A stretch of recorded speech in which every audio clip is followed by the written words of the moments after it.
राधे राधे, जय जगन्नाथ। तो भक्तों, मैं अपने चैनल मोटिवेशन बाबा पर आप सभी का स्वागत करता हूं। और आज मैं आपको एक वो कहानी बताने जा रहा हूं, मतलब वो बात बताने जा रहा हूं जो आज से पहले शायद आप लोगों ने नहीं सुनी होगी। मैंने भी नहीं सुनी थी। हम सब राधा रानी की जय करते हैं। हमारे पास भगवान ने अपने पड़ोस में जन्म लिया है, मथुरा वृंदावन गोकुल में। हम गोवर्धन परिक्रमा देने जाते हैं। और तो और सारी कहानी सुन रखी है हमने भगवान कृष्ण की। लेकिन जो आज मैं बताने जा रहा हूँ ना, शायद आप लोगों को पता नहीं होगी। कुछ को हो सकती है, लेकिन ज़्यादातर को पता नहीं होगी। भगवान कृष्ण की और राधा रानी की जोड़ी है। उनका प्यार, उनकी रास लीला हम सब ने देखी है। आप लोगों ने भी देखी है। आप भी मथुरा वृंदावन गए हो। और कितनी बार हमने गोवर्धन परिक्रमा की है।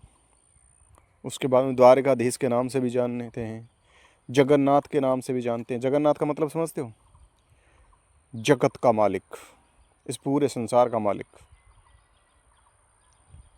तब है इसका जगन्नाथ।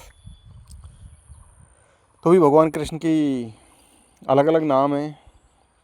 कोई द्वारकाधीश के नाम से जानता है। द्वारकाधीश के नाम से जब जानते हैं कि वो राजा बने थे। उसके बाद में मथुरा वृंदावन में तो लाला कन्हैया के नाम से ही जानते हैं। सब अपने लाला के रूप में, बचपन के रूप में जानते हैं। भगवान जो जगन्नाथ है, उसमें भी जगन्नाथ की यात्रा निकल रही है। उसके बारे में भी आप लोगों ने पूरी जानकारी होगी। मैं इसके बारे में ज़्यादा डिटेल में बताऊंगा नहीं, क्योंकि थोड़ा बहुत फिर भी बता देता हूँ कि जगन्नाथ के जो मंदिर है जगन्नाथपुरी, उसमें किस किस की पूजा होती है। तो उसके अंदर भगवान कृष्ण, दाऊ बलराम और इनकी बहन सुभद्रा। तो सुभद्रा को जानते होंगे आप। भगवान कृष्ण की बहन थी। भगवान कृष्ण ने अर्जुन से शादी कराई और जिनका बेटा था अभिमन्यु। इतना शायद आपको जानकारी होगी, नहीं हो तो आज से पता कर लेना, बता दिया मैंने। तो बात ये कि सवाल ये है कि भगवान कृष्ण जो हैं 100 साल की लीला पूरा करके जब इस दुनिया से जा रहे थे, महाभारत कराया, सब कुछ हुआ। और इनको श्राप दिया कि किसने? गांधारी ने, कि जिस तरह मेरे पुत्रों का सर्वनाश हुआ, मेरा वंश खत्म हुआ, उसी तरह आपका यादव कुल खत्म हो जाएगा। और भगवान की भी यही लीला थी कि मैं जा रहा हूँ तो मेरे पूरे कुल को भी वैकुंठ में ले चलूँ। यही तो चाहते थे। तो सारा यदुवंश खत्म हो गया। 5 पांडव थे बचे हुए, वो भी वैकुंठ को जाने के लिए जाना था उनको। तो उससे पहले जब भगवान कृष्ण की कहानी पता है कि जो एक भील ने, एक शिकारी ने भगवान कृष्ण के पैर में जो मणि थी, चक्र था, वो चमक रहा था, तो उस पर तीर चलाया। और भगवान अपनी देह लीला समाप्त करके, ये मतलब इस धरती की लीला समाप्त करके अपने लोक में जाने के लिए तैयार थे। तो उनकी पहले से लीला पता थी, उनको पहले से बताया था। और इसकी कहानी भी त्रेता युग से जुड़ी हुई है कि कौन वो शिकारी था, कि जो त्रेता युग में भगवान राम ने जो छिप करके बाली को मारा था, सुग्रीव के भाई को। तो उस वक्त भगवान को वो राम को बोला कि आपने तो मेरे साथ छल किया है, बाकी आप बिना छल के मार नहीं सकते थे। तब उसको बोला कि चिंता मत कर, मैंने छल किया तो इसका बदला आप मेरे से द्वापर में लेना। इस तरह आप छल से मतलब छुपके से मेरे को मारोगे आप। तो ये कहानी देखो कहाँ से कहाँ जुड़ी हुई है। द्वापर और त्रेता की कहानी है। तो ये भगवान को ऐसा करना था। अब बात ये आ जाती है कि जब भगवान ने देह त्याग दी और पांचों पांडवों ने उनका जब क्या किया था, दाह संस्कार किया, तो सारा शरीर जल गया भगवान का, पंच तत्व में विलीन हो गया, लेकिन भगवान का जो हृदय था ना वो धड़कता रहा, वो जला ही नहीं।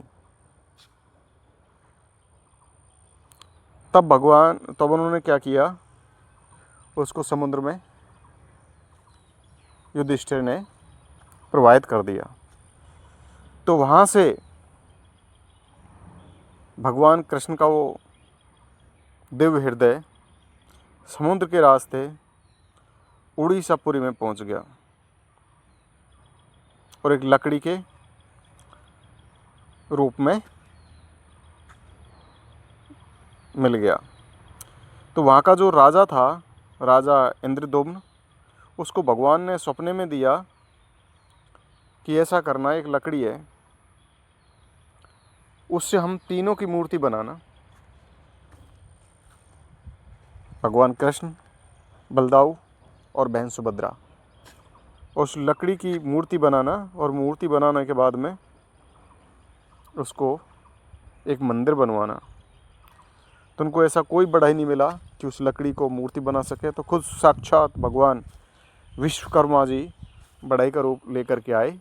उन्होंने तो उन्हीं मूर्ति बनाई, लेकिन उनकी ये शर्त थी कि मैं जब तक ये मूर्ति बनाऊंगा तो कोई भी दरवाज़ा नहीं खोलेगा।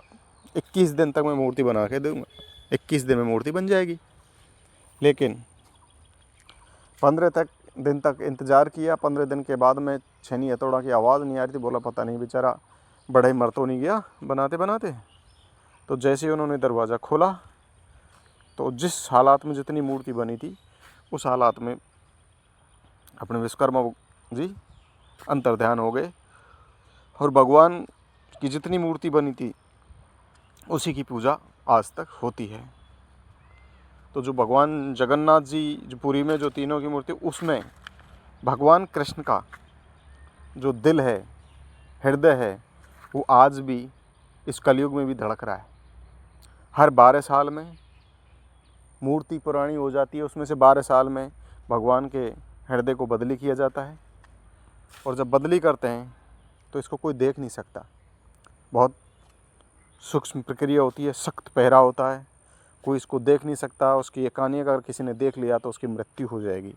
तो जो सबसे पुराना बुजुर्ग होता है पंडित जी, उसकी आंखों पर पट्टी बांधते हैं, हाथों में दस्ताने देते हैं, और तो और पूरे शहर की लाइट बंद कर दी जाती है। बिल्कुल अंधेरे गुप्प के अंदर जब जाके इसको बदली की जाता है। जय जगन्नाथ।